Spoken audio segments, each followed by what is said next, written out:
रोहड़ी के इलाके मुराद शाह कॉलोनी में सुई गैस की बंदिश के खिलाफ और गैस रोहड़ी में बहाली के लिए इलाका मकीनों की जानिब से मोहम्मद रफीक मलिक, मोहम्मद हाशिम महर, आबिद अली व दीगर की क़यादत में एहतजाजी मुजाहरा किया गया। इस मौके पर मुजाहिरीन ने नारेबाजी करते हुए हमसफर न्यूज से गुफ्तगू करते हुए कहा कि असां वटि गैस तक़रीबन 2-3 सालनि खां अचे ई कोन पियो।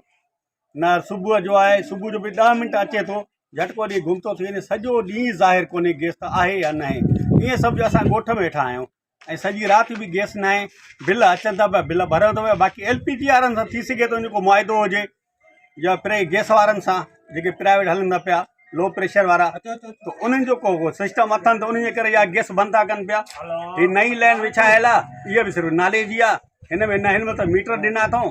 असांजो मुतालबो आहे त 3 ॾींहंनि जे अंदरि असांजा गैस नवां मीटर हणी नई लाइन शुरू कई वञे। न कई वई त असां इस्लामाबाद ते कंप्लेन कंदासीं, प्रेस क्लब ते धरणो हणंदासीं।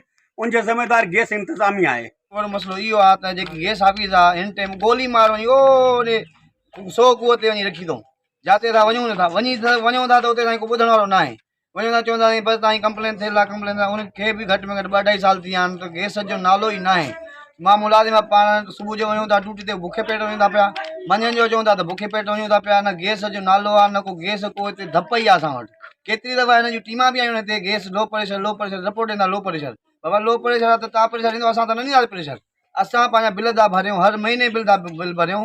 असांखे कहिड़ी सज़ा आहे? गैस जो ॿुधो आहे त रेट बि वधी वियो आहे। चलो गैस जो रेट तव्हां वधायो था पिया, भले रेट गैस वधे, भले बिल भले अचे असां वटि, पर गैस त ॾियनि न। असां काठियूं था वठूं 800 रुपया मण, LPG गैस 300 रुपया किलो था वठूं।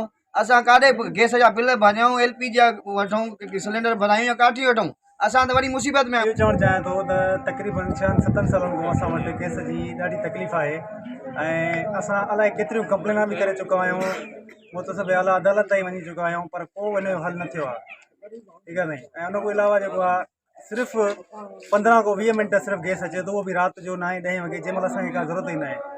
असां गैस जा सिलेंडर भरायूं था, उन खां अलावा काठियूं वठूं था ऐं ॿिया बि इलाही मसइला आहिनि। सुबुह जो ॿार असांजा बुख ते वञनि था स्कूल, त महिरबानी करे मां इहा अपील कंदुमि त महिरबानी करे जल्द खां जल्द असांजो गैस बहाल कयो।